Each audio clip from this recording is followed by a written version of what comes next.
Hey Sunflower, hey Bloomer, it's Martina here at Bloom Beyond. Welcome to this video where we will talk about why people-pleasing can keep you apologizing even when you shouldn't. So I've listed 4 different things that we're going to go through here that I believe is why this is the case, that people-pleasing, which is a perfectionistic tendency, can keep you apologizing even when you shouldn't. So let's go through each of them, shall we? First, we've got unworthiness, then we've got regret, then we've got subconscious self-betrayal, and then denial. Before we go through each of these, I thought, we could first get clear what people-pleasing actually is and what it stems from. So people-pleasing is just a manifestation of perfectionism, all right? So you've got perfectionism, which is kind of the root, and if you go even deeper, beyond perfectionism, you can even find such things as shame, such things as fear, such things as guilt. These are core emotions that really are the birthplace for perfectionism. And so when you've got these emotions deep down in your subconscious mind and you're coping with them through perfectionism, and then again through the behavior or the thought pattern of people-pleasing, then what happens is that you might find yourself, for instance, apologize a lot. Because when you have perfectionism, you have a lot of expectations that you put onto yourself and that you might even put onto others as well. And you might find yourself in situations where you apologize a lot. But here's the thing, you get to choose to respond or react a little differently to that urge to apologize and go deeper to really understand why it is that you might have the calling to apologize in the first place, right? So I want to ask you right now, in what situations do you find yourself apologizing? In what ways do you then apologize, right? Does it come from a place of fear? Or does it come from a place of love? 2 different emotions, which obviously will have 2 different outcomes as well. And there are also different ways to apologize, as I said. You might say, I'm sorry, right? Or you might say, thank you for, let's say, waiting for me, blah, blah, blah, blah, right? So what I like to say is that it's really good to be able to reframe I'm sorry and I apologize to gratitude, to being like, thank you for being patient with me, or thank you for standing by my side through this. Thank you for seeing me go through what I am going through right now, right? And acknowledging that, because when you're people-pleasing, what happens then? You oftentimes abandon yourself in order to please another, to put someone else before yourself. And the thing is that you can't really live a bright, brave, and balanced life, which we're all about here on this channel. You can't really do that if you are coming from that place of pushing, proving, and pleasing. And pleasing is a big thing. So, we've listed 4 different things here, right? Why people-pleasing keeps you apologizing even when you shouldn't. So first, unworthiness. You might actually feel unworthy of something, of yourself, behaving a certain way, or receiving something, right? And so you might apologize a lot because you're feeling that deep sense of unworthiness. And it might not be very apparent. Very often, more so than not, this is very subconscious. It's happening beneath your conscious and analytical mind at a subconscious level. Deep down there might be unworthiness that makes you put yourself in situations where you apologize a lot. Or sometimes, right? Where you just apologize and apologize over and over and over again, to make sure that you don't lose something or someone, to make sure that you remain in control, to make sure that you stick by your expectations and meet those expectations. So you might apologize from a place of feeling a void, feeling an emptiness, rather than from a place of genuine understanding, love, and compassion, which is completely different. When you have perfectionism and you apologize, it does not necessarily feel good.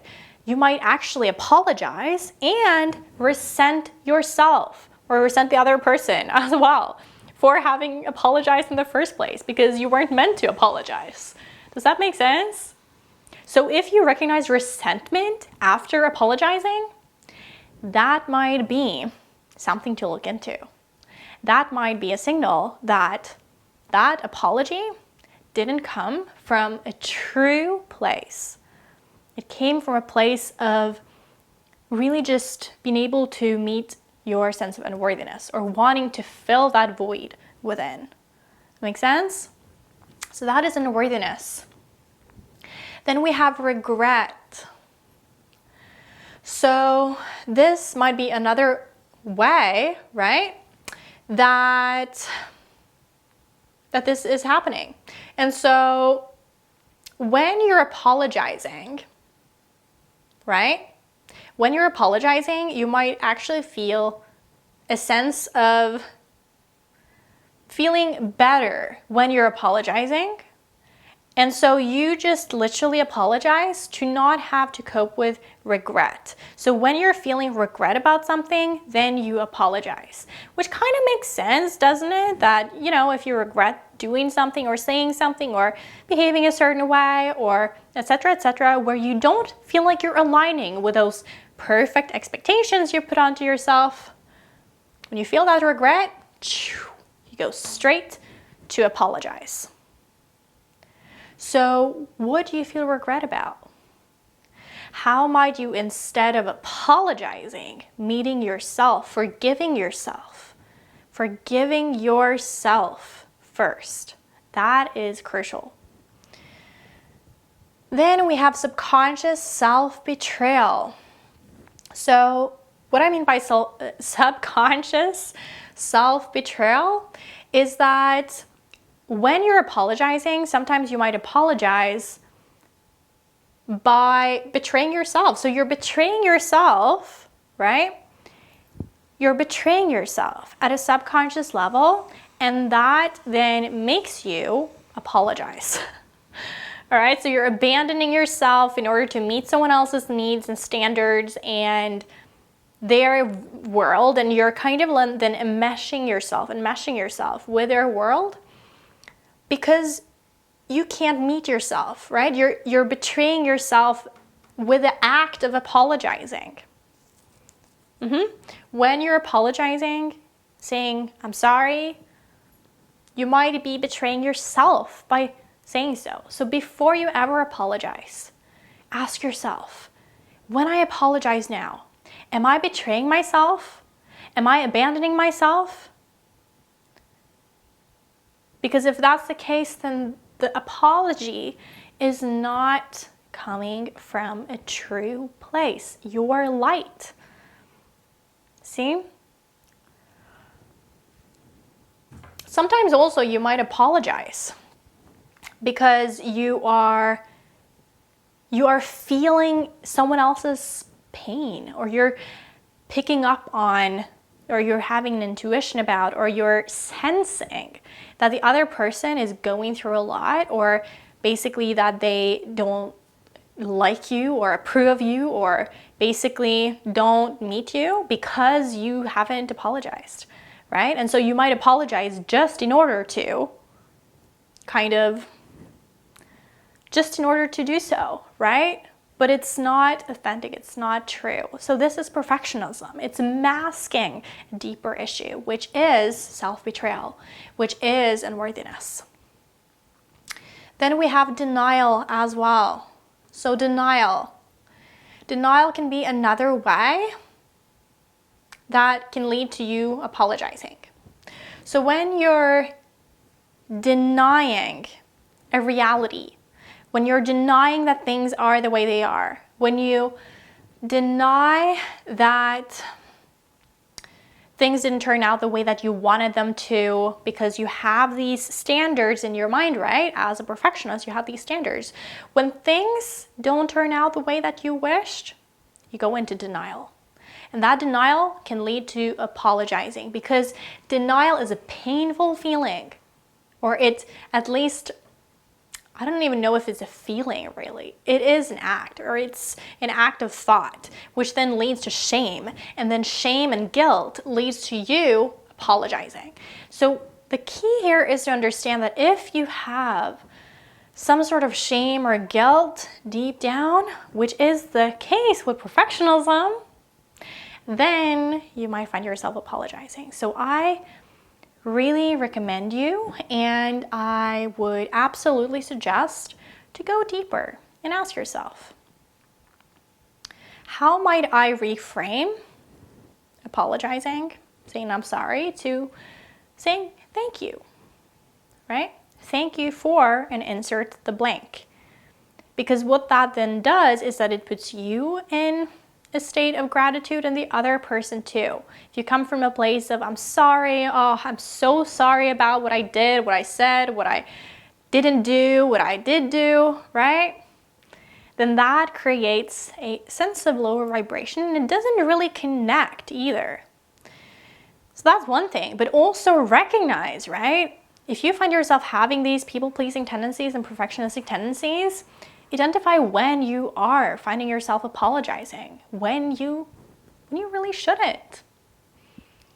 Ask yourself, am I betraying myself? Am I abandoning myself? Am I abandoning the sunflower and the bloomer and the light within by apologizing? What might I do instead? And then you might say, well, I might actually put more self-care into me, into nourishing me, into loving me, into choosing my path, and not apologizing anymore. Not from that place in which I did before, from the place of shame and fear and guilt, of losing someone or losing something or messing up or failing. Because you oftentimes apologize because you're afraid of being a freaking failure, right? Of you actually having done something wrong, when indeed you are doing your best with the consciousness that you have, with where you're at in your journey, with where you are as a sunflower and as a bloomer. Trust me when I say that I see you, I honor you, I hear you, I understand you, where you're at, and I can understand why you might be tempted to apologize, but let that temptation lead you deeper within and ask these questions to really connect with yourself here. In the Bloom Beyond tribe, which you can join, which you can apply to join by going to bloombeyond.com/apply, in there, I can actually see you and help you and serve you and being able to actually connect beyond this need to, apologize, and uncover what might be the reason for this need, so that you can reclaim your sense of strength, your sense of empowerment, your sense of being a sunflower and a bloomer, because that's what we're all about. So you can apply to join at bloombeyond.com/apply, and you might be able to then join for a free monthly cohort in there. And then from that point, you also get access to the garden, which has seeds to really empower you and help you understand perfectionism and how it manifests, and subconscious mind as well. Understand that too. And then you also can watch our demo of our programs, which are for long-term people who are going in for a long-term commitment to their growth, to really just being able to create a life and business of freedom from perfectionism with the power of the subconscious mind, right? So then you can explore Bloom Beyond Perfectionism and the Bloom Beyond Mastermind as alternatives there. So that's that. Hit the like button and subscribe, right? If this one resonated with you and if it adds value to you, simply also because it helps others who are high performers with perfectionism to also see this video and see other videos too. And when you subscribe, you also get more videos just like these to help you and guide you on your journey, right? All right. Stay bright, stay brave, and stay balanced. Sending you so much love.